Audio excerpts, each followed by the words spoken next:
এই কাহিনীর সমস্ত চরিত্র এবং ঘটনা সম্পূর্ণ কাল্পনিক। বাস্তবে জীবিত বা মৃত কোনো ব্যক্তি অথবা কোনো ঘটনার সাথে এর মিল থাকলে তা সম্পূর্ণ অনিচ্ছাকৃত এবং কাকতালীয়, ব্যবহৃত অপ্রাকৃতিক এবং অলৌকিক ঘটনাক্রম পরিবেশনার উপক্রম মাত্র। কুসংস্কারে বিশ্বাস করবেন না, কুসংস্কার ছড়াবেন না। নমস্কার, আপনারা শুনছেন PM গল্প পাগল, যেখানে গল্প শুধু গল্প নয়, বাঙালির ইমোশন। আজকের গল্প পাঠে আমি প্রিয়া। আজ আপনারা শুনবেন লেখক অধিরাজ বিশ্বাসের কলমে ডুয়ার্সের গেস্ট হাউস। অনেকদিন ধরেই বন্ধুরা বলছে ঘুরতে যাওয়ার কথা। কোথায় যাব ঠিক করে উঠতেই পারছিলাম না। বন্ধু বলতে আমার কলেজের সহপাঠী। আমি স্নেহা মজুমদার, নিবাস জলপাইগুড়িতে। বাড়িতে মা ও রিটায়ার্ড বাবা থাকেন। দিদির অনেকদিন আগেই বিয়ে হয়ে গেছে। পড়াশোনার সুবাদে আমি বেশ কয়েক বছর দিল্লিতেই থাকি। বাবা ফরেস্ট ডিপার্টমেন্টে ছিলেন, তাই বন্ধুরা বলল চল উত্তরবঙ্গের জঙ্গলেই কয়েকদিন কাটিয়ে আসি। কাকু আছেন, আমাদের বুকিং করিয়ে দেবেন। যেমন ভাবা তেমন কাজ। বাবাকে ফোন করে দিলাম। বাবা আশ্বাস দিলেন বন বাংলো বুক করে রাখবেন। সবাই মত স্থির করলাম দিল্লি থেকে বিমানে সোজা বাগডোগরা, আর সেখান থেকে আমাদের বাড়ি। সেই রাতটা আমাদের বাড়িতেই কাটিয়ে পরের দিন রওনা দেব ডুয়ার্সের জঙ্গলে। সেই মতো আমি ও আমার 4 বন্ধু মোহিনী, অম্বিকা, বিপাশা ও রিয়া দেওয়ালির ছুটিতে রওনা দিলাম উত্তরবঙ্গের জঙ্গলে অ্যাডভেঞ্চারের খোঁজে। দুপুর 3টের ফ্লাইট।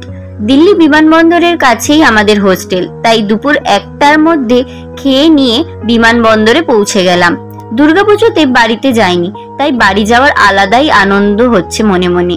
এছাড়াও ডুয়ার্সের জঙ্গলে কয়েকদিন কাটাবো, সেটাও আর এক রোমাঞ্চকর ব্যাপার। ছোটবেলায় বাবার জিপে করে জলদাপাড়া, গরুমারা, চিলাপাতা, জয়ন্তী সব জঙ্গলগুলো ঘুরতাম। নিজের হাতের তালুর থেকেও বেশি চিনতাম ওইখানকার পথঘাট। কিন্তু এত বছরে ঘর ছাড়া যাও বাড়ি যাই, তাও হাতে 2-1 দিন সময় নিয়ে, তাতে করে জঙ্গলগুলো আর ঘুরে দেখা হয় না। তাই এখন কি আর চিনতে পারবো রাস্তাগুলো? এমন সময় আমাদের বিমানের অ্যানাউন্সমেন্ট হলো, আর আমরাও এগিয়ে গেলাম বিমানে ওঠার জন্য। বিমানে উঠে সিট খুঁজে নিয়ে বসলাম। দেখলাম সবাই যে যার কাজে ব্যস্ত। এমনকি আমার বন্ধুগুলো কেউ ফোনে গান শুনছে, কেউ আবার গেম খেলছে। শেষ সময় টিকিট কাটায় আমাদের সিটগুলো ছড়িয়ে ছিটিয়ে পড়েছিল। কিছুক্ষণ বাদেই বিমান ছাড়লো, আর আমিও কানে হেডফোন গুঁজে বসে বসেই চোখ বন্ধ করলাম। বিমানে ঘন্টা 2 লাগলো বাগডোগরা পৌঁছাতে। বাগডোগরা থেকে জলপাইগুড়ির দূরত্ব 54 কিমি। গাড়ি নিয়ে বাড়ি পৌঁছাতে সন্ধে হয়ে গেল। একে একে সবাই ফ্রেশ হয়ে নিচে বসার ঘরে জড়ো হলাম, আর সব বন্ধুদের সাথে বাবা মার পরিচয় করিয়ে দিলাম। সোহিনী হঠাৎ আমার বাবাকে জিজ্ঞাসা করলো, কাকু আমরা কোথায় থাকবো? বাবা বললেন রাজা ভাত খাওয়া বলে ওখানে একটি জায়গা আছে, ওখানকার বন বাংলোতে ব্যবস্থা করলাম। ওখানকার ডিএফও আমার চেনা জানা, আর ওটা নিরাপদ তোমাদের থাকার জন্য। রিয়া জিজ্ঞাসা করলো, কেন কাকু, অন্য কোথাও নিরাপদ না? বাবা বললেন আসলে দিন দিন জঙ্গলে চোরা শিকারীদের উপদ্রব বাড়ছে। গাছ কাটা, বন্য জন্তুদের শিকার করা লেগেই আছে। তাদের হাতে অস্ত্রও থাকে শুনেছি, তাই তোমাদের নিরাপদে থাকার ব্যবস্থা করেছি। কিছুক্ষণ বাদে মা এসে বললেন, আর গল্প না, খেতে এসো। সবাই খেয়ে শুয়ে পড়ো, কাল আবার অত দূর যাবে। উফ, কতদিন পর মায়ের হাতের ডাল, বেগুনি, মাংস তৃপ্তি করে খেলাম। খাওয়া দাওয়া শেষ করে শুয়ে গেলাম সবাই।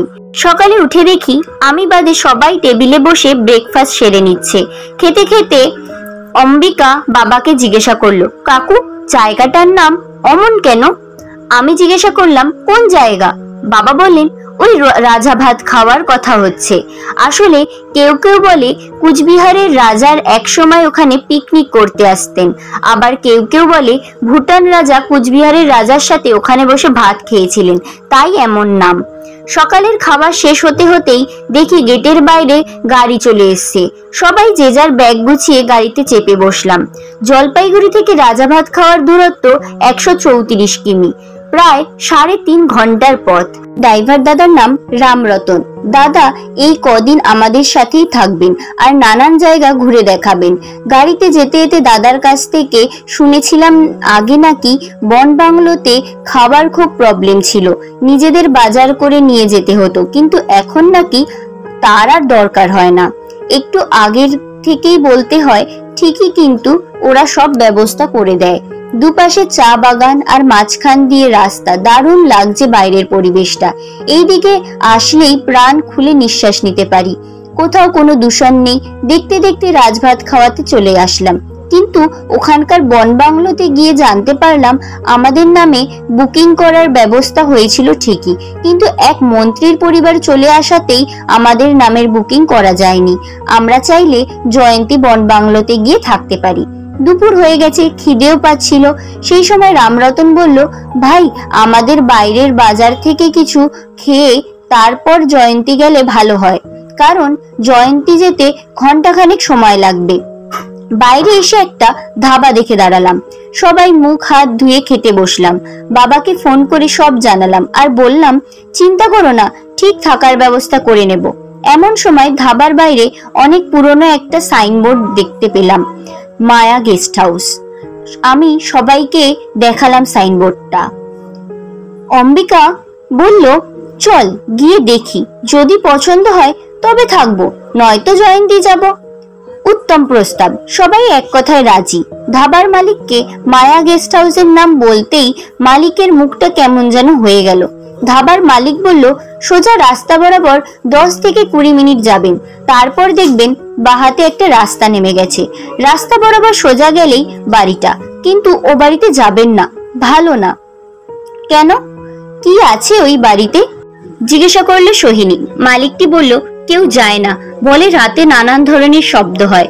আমরা সবাই একসাথে হেসে উঠলাম, শুধু বিপাশা বলল, চল না জয়ন্তী যাই, উনি যখন বারণ করছে তখন ওই বাড়িতে যেতে হবে না। আমি বললাম, ভয় নেই, আমরা সবাই আছি তো। রতনদাকে রাস্তা বুঝিয়ে দিয়ে বললাম, গিয়ে দেখি, পছন্দ হলে থাকবো, না হলে জয়ন্তী যাব। 15-20 মিনিট যেতেই বাহাতে দেখলাম একটা কাঁচা রাস্তা জঙ্গলের ভেতরে ঢুকে গেছে। রাস্তার পাশে একটা ছোট্ট সাইনবোর্ড জাতীয় কিছুতে লেখা আছে মায়া গেস্ট হাউস। রাস্তাটা দিয়ে যেতে যেতে বোঝাই যাচ্ছিল বড় গাড়ি অনেক দিনই এই রাস্তায় ঢোকেনি। দুধারে ঝোপঝাড় হয়ে আছে, দুপাশে ঘন জঙ্গল। অনেকটা যেতেই দূরে একতলা একটা বাড়ি নজরে আসলো। কাছে গিয়ে দেখলাম বাড়িটা পুরো কাঠের, অনেক দিন পরিচর্যা হয় না বলে একটু বয়স্ক লাগছে বাড়িটাকে। গাড়ির আওয়াজ শুনে একজন রুগ্ন বৃদ্ধ লোক ততক্ষণে বাড়ির বাইরে এসেছে। আমাদের গাড়ি থেকে নামতেই জিজ্ঞাসা করলেন, কি চাই, আপনারা কারা? আমি আমাদের সকলের পরিচয় দিলাম আর আসার উদ্দেশ্য জানালাম। সব শুনে উনি বললেন, আপনারা পাগল, এই বাড়িতে কেউ থাকে না, আমি নিজেই থাকি না। থাকবেন না বাবু, বিপদ ঘটে যাবে। বাড়িটা দেখে আমরা রাজি হয়েই গেলাম। ওখানে থাকতে কেবল পিপাসাই বারবার বারণ করছিল। শেষে রিয়া ওই বৃদ্ধ লোকটিকে 2 গুণ ভাড়ার প্রলোভন দেখিয়ে রাজি করিয়ে ফেলল। গাড়ি থেকে ব্যাগ নামিয়ে গেস্ট হাউসটি ঘুরে দেখলাম। জঙ্গলের মাঝে গেস্ট হাউস, কেমন একটা গা ছমছমে পরিবেশ। বাড়ির সামনে সুন্দর বারান্দা, বারান্দায় বসার চেয়ার দেওয়া আছে। এছাড়া 2টি ঘর, একটি বাথরুম, রান্নাঘর আর একটা বড় ডাইনিং। বাড়ির পেছন দিকে গেলে দূরে পাহাড় দেখা যায়, পাহাড়ের ওপারে ভুটান। পাহাড়টির নিচে একটি নদী বয়ে চলেছে। এক কথায় অসাধারণ বাড়ি। বৃদ্ধ লোকটির নাম বিশু, উনি এই বাড়িটি দেখাশোনা করেন। বাড়ির মালিক বিদেশে থাকেন, প্রতি মাসে টাকা পাঠিয়ে দেয় বৃদ্ধকে। বৃদ্ধ রাতে এখানে ভয় থাকে না। ওই ধাবার পাশেই নাকি বৃদ্ধের বাড়ি। রোজ সাইকেল চালিয়ে আসে, আবার সন্ধ্যার আগেই বাড়ি যায়। এই সব শুনতে শুনতে হঠাৎ বৃদ্ধ জিজ্ঞাসা করলো, তোমরা রাতে কি খাবে? খাবার কি সাথে আছে? না থাকে তো বলো, ওই ধাবাতে বলে যাব যাবার সময়, ওরা সন্ধ্যার আগেই খাবার দিয়ে যাবে। আসলে এই বাড়ির আশেপাশে আসে না কেউ। তাই আলোচনা করে ঠিক করলাম আজ আগে আগে খাওয়া দাওয়া করিনি, কাল থেকে অন্য ব্যবস্থা করা যাবে। রুটি মাংস অর্ডার দিয়ে টাকা দিয়ে দিলাম বৃদ্ধকে। টাকা নিয়ে মাথা নেড়ে বৃদ্ধটি আমাদের থেকে বিদায় নিলেন। যাওয়ার আগে বলে গেলেন, সাবধানে থাকবেন, বাড়ির বাইরে জঙ্গলে যাবেন না, এই জায়গায় আলাদা করে সন্ধে বলতে কিছুই। চারিদিকে এত জঙ্গল যে ঝুপ করে রাত নামলো। সেই সময় ধাবার একটি ছেলে এসে আমাদের রাতের খাবার দিয়ে গেল, আর সাথে একটা ফ্লাক্স দিয়ে গেল। বৃদ্ধ নাকি ফ্লাক্সে করে চা দিয়ে যেতে বলেছিল। যাক, একটা কাজের কাজ বৃদ্ধ করেছেন। ঘরগুলো বেশ বড় বড়। একটি ঘরে আমি আর সোহিনী রইলাম, আরেকটি ঘরে অম্বিকা, বিপাশা, রিয়া রইল। রতনদা বললেন তিনি ডাইনিং রুমে শুয়ে পড়বেন, এইখানে কারেন্টের বালাই নেই। সব ঘরগুলিতেই মোমবাতি রাখা ছিল, সেগুলোই জ্বালালাম। বাইরের পরিবেশের মজা নিতে সবাই ঠিক করলাম চায়ের কাপ নিয়ে বারান্দায় বসে আড্ডা মারবো। দারুণ লাগছিল পরিবেশটা। বাইরে অমাবস্যার অন্ধকার, মাঝে মাঝে কোনো ঝোপের কাছে জোনাকি পোকা জ্বলছে। সবাই ঠিক করলাম গল্প করে রাতটা কাটিয়ে দেব। প্রথমে ঘুরতে যাওয়ার গল্প হচ্ছিল, তারপর যেই রিয়া ভূতের গল্প শুরু করলো অমনি বিপাশা চিৎকার করে বলল, কতবার বারণ করেছি তোদের, এই রাতে ভূতের গল্প করবি না। তারপর আজ আবার ভূত চতুর্দশী, তোরা যা করছিস কর।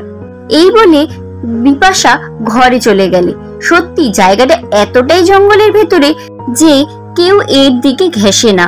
অদ্ভুত নিস্তবতা চারিদিকে। এই সব কিছু মিলেমিশে এক ভৌতিক পরিবেশ তৈরি হয়েছে, তাতে ভয় পাওয়া স্বাভাবিক। বিপাশাবাদে আমরা সবাই জমিয়ে গল্পের আসর বসিয়েছি। এমন সময় হঠাৎ মনে হলো পাশ দিয়ে কেউ একটা সরে গেল। একবার তাকালাম সেই দিকে। মোমবাতির আলো যত দূর যাচ্ছে ততদূর অবধি কাউকে দেখতে পারলাম না। ভাবলাম চোখের ভুল। মোমবাতির আলোতে সবার ছায়া পড়েছে ঘরগুলোর দেওয়ালেতে। একটু গা ছমছম করতে লাগলো। গল্প করতে করতে কিছু সময় যেতেই সবাই পরিষ্কার শুনলাম একটা নুপুরের শব্দ। শব্দটি বাড়ির উঠোনের দিক থেকে বাড়ির পেছনের দিকে চলে গেল। আমরা সবাই মুখ চাওয়াচাওয়ি করলাম। রতনদা বলল, ও কিছু না, গ্রামে এক ধরনের ঝিঝি পোকা আছে যারা এমন আওয়াজ করে। রতনদার কথা শেষ হওয়ার সাথে সাথেই ঘরের ভেতর থেকে বিপাশার চিৎকার শোনা গেল। বিপাশার চিৎকার আমাদের সকলকেই শিহরিত করে তুলেছিল। আমরা সবাই সাথে সাথেই দৌড়ালাম ঘরের দিকে। ঘরে ঢুকে দেখি এক কোনায় চোখে হাত চেপে বসে আছে বিপাশা, আর বিড়বিড় করে বলছে, আমাকে ছেড়ে দাও, আমাকে বেরো না। সবাই বিপাশার কাছে গিয়ে জানতে চাইলাম, কি হয়েছে, এমন করছিস কেন? বিপাশা ভয়ে কাঁপতে কাঁপতে বল, ওই যে তোদের পেছনে, আমাকে মেরে ফেলবে, বাচ্চা তোরা। আমরা আশেপাশে তাকালাম, কেউ নেই। সোহিনী বলল, দেখ কেউ নেই, আমরাই আছি, আমরা থাকতে তোর কিছু হবে না। আমরা সবাই একইভাবে বিপাশাকে ভরসা দিলাম। অম্বিকা জিজ্ঞাসা করলো, তুই কি দেখে ভয় পেলি? বিপাশা একটু আশ্বাস পেয়ে বলল, শুয়ে শুয়ে চোখ লেগে আসছিল, হঠাৎ করে মনে হলো কেউ ফিসফিস করে আমার নাম ধরে ডাকছে। চোখ খুলে দেখি খাটের উল্টো দিকে এক মহিলা ছায়ামূর্তি দাঁড়িয়ে। উফ, কি বিভৎস মুখ! চোখ দুটো ঠিকরে বাইরে বেরিয়ে আসছে, সারা মুখে রক্ত লেগে, আর আমার দিকে হাত বাড়িয়ে গলা টিপতে আসছে।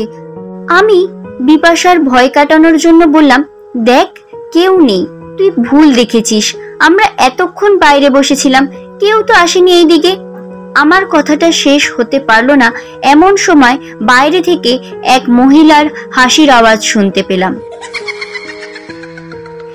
এত জোরে সেই ভয়ানক শব্দ যে বাইরে নিস্তব্ধ পরিবেশটা ভেদ করে দিল। সবাই সবার মুখের দিকে তাকালাম। সবার মুখে ভয়ের ছাপ স্পষ্ট। কিসের শব্দ এটা? সত্যিই কি কোনো অশরীরী, নাকি কেউ মজা করছে? ব্যাপারটা বুঝতেই পারছিলাম না। আমরা সকলে উৎকণ্ঠায় রয়েছি যে আবার কি ঘটবে আমাদের সাথে। ঘন্টাখানেক হলো আমাদের সাথে আর তেমন কিছু ঘটলই না। সবাই ভাবলাম নিশ্চয়ই কেউ মজা করছিল। আমরা ভয় পাইনি দেখে সে হয়তো নিরাশ হয়ে চলে গেছে।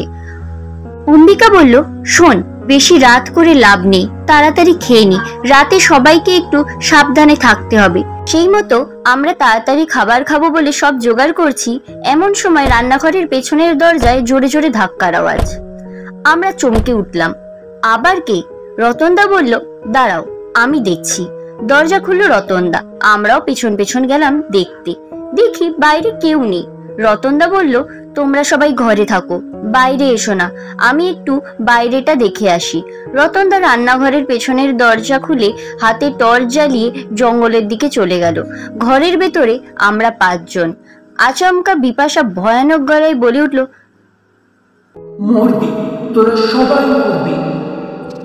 আমরা বিপাশার দিকে ফিরলাম। বিপাশাকে দেখে চমকে উঠলাম। এ কোন বিপাশা?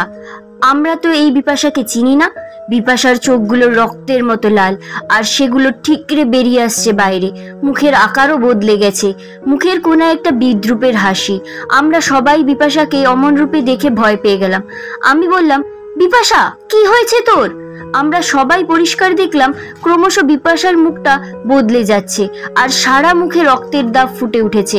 বিপাশা আবারও সেই ভয়ঙ্কর কণ্ঠে বলে উঠল, কেউ বাঁচবে না, সবাই মরবে। এই বলেই আমাদের কিছু বোঝার সুযোগ না দিয়েই সামনের বারান্দার খোলা দরজা দিয়ে ছুটে বেরিয়ে গেল, আর চোখের পলকে অন্ধকার জঙ্গলে হারিয়ে গেল। পেছনে পেছনে রিয়াও ছুটল বিপাশাকে ফিরিয়ে আনতে। হতভম্ব হয়ে আমি, সোহিনী আর অম্বিকা দাঁড়িয়ে থাকলাম ঘরের ভেতরে। কি করা উচিত এটা কিছুতেই মাথায় আসছিল না। ওদিকে রতন দাও সেই যে বাইরে বেরিয়ে গেল, আর ফেরার নাম নেই। তবে একটা জিনিস পরিষ্কার হয়েছে, আমাদের কাছে এই ঘটনাগুলো কেউ মজা করছে না। আমরা সত্যিই কোনো অশরীর পাল্লায় পড়েছি। রতনদা ছাড়া আমরা কেউ সাহসও পাচ্ছি না জঙ্গলে ঢোকার, কারণ এত ঘন জঙ্গল, তার উপরে আকাশে চাঁদও নেই, তাই পথ হারিয়ে ফেলতে পারি। হঠাৎ করে সোহিনী বলে উঠল, দেরি করিস না, কাকুকে ফোন কর, পুলিশ ডাক, যেভাবেই হোক বিপাশা আর রিয়াকে উদ্ধার করতেই হবে। ফোনটা হাতে নিয়ে দেখি তাতে নেটওয়ার্কের বালাই নেই, তাই কারোর সাথে যোগাযোগ করা যাবে না। আমার নিজেকে খুবই অসহায় লাগছিল, আর সেই সাথে দোষীও। এদিকে ঘরের মোমবাতিটা প্রায় শেষ হয়ে এসেছে। এমন সময় নজর গেল দরজার কোণার দিকে। মনে হচ্ছে দরজার কোণায় কেউ একজন দাঁড়িয়ে আছে।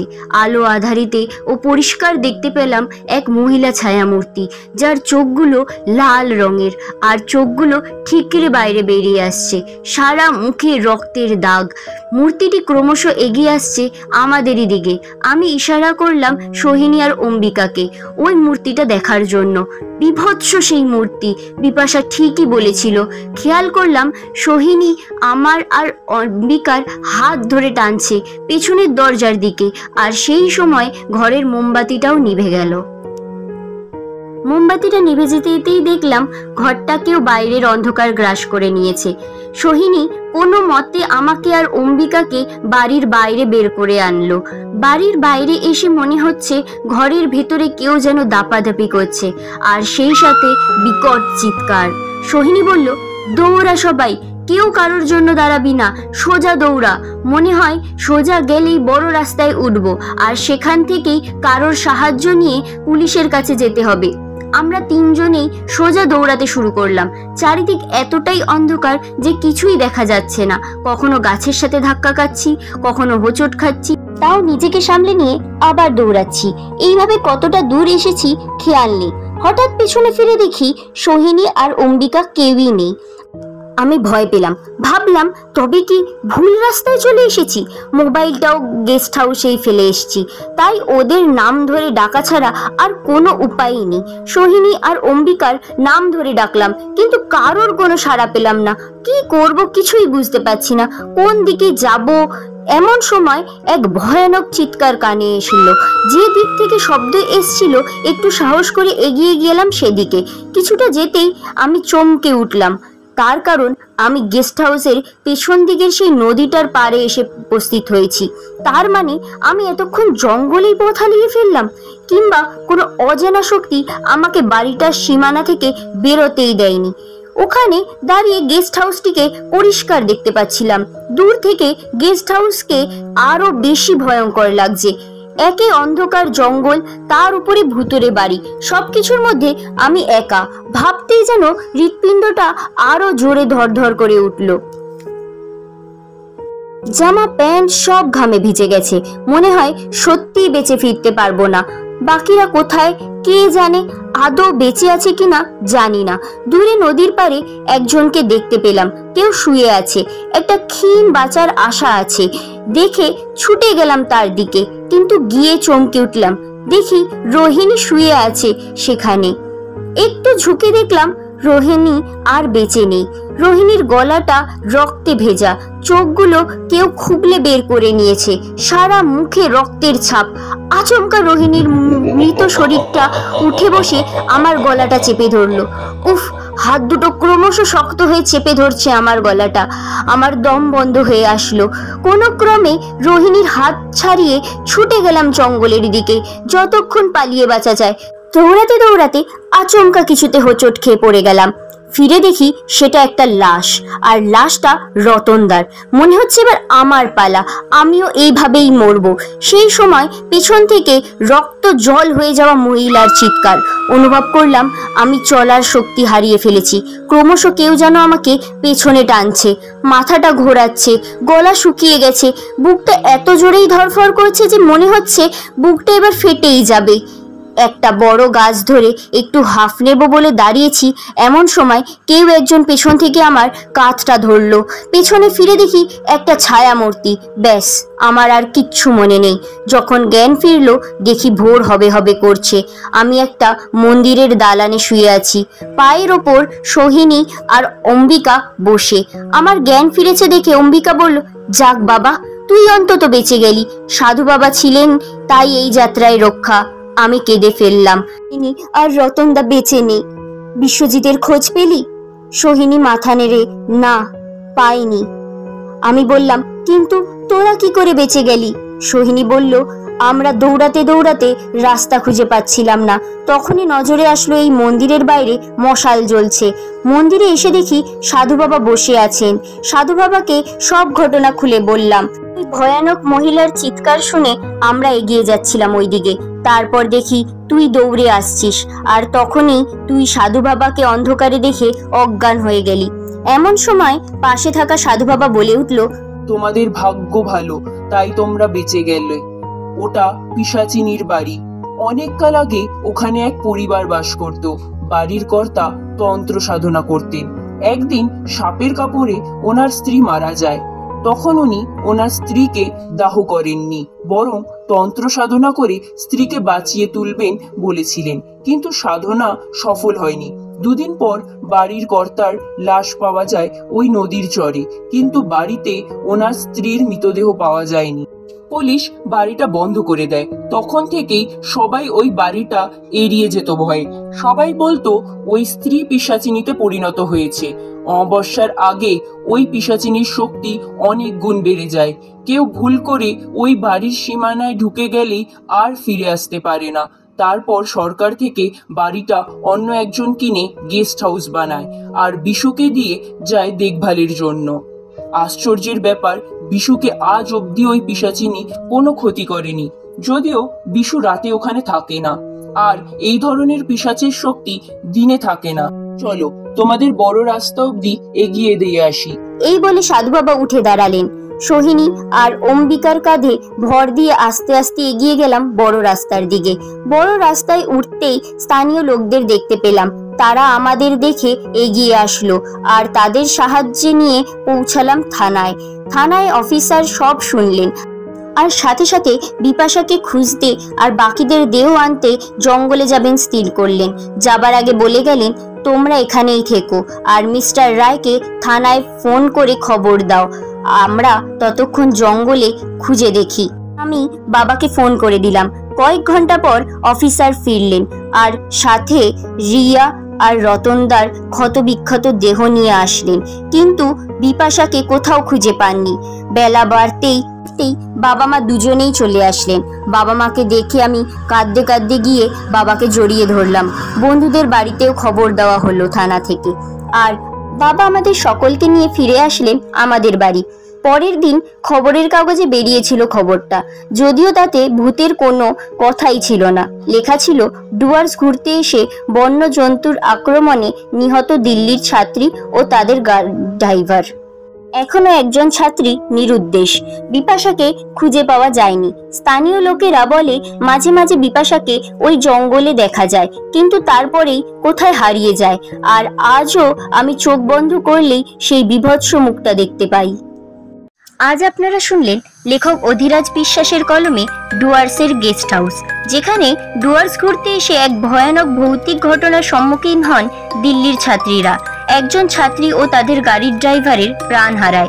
এরকম আরও ভয়ানক ভৌতিক কাহিনী শোনার জন্য পিএম গল্প পাগল চ্যানেলটিকে লাইক, শেয়ার অ্যান্ড সাবস্ক্রাইব করে দিন, যাতে এই চ্যানেলটির সব নোটিফিকেশন আপনাদের কাছে পৌঁছায়। আজকের জন্য এইটুকুই। আমাদের সাথে থাকার জন্য অসংখ্য ধন্যবাদ।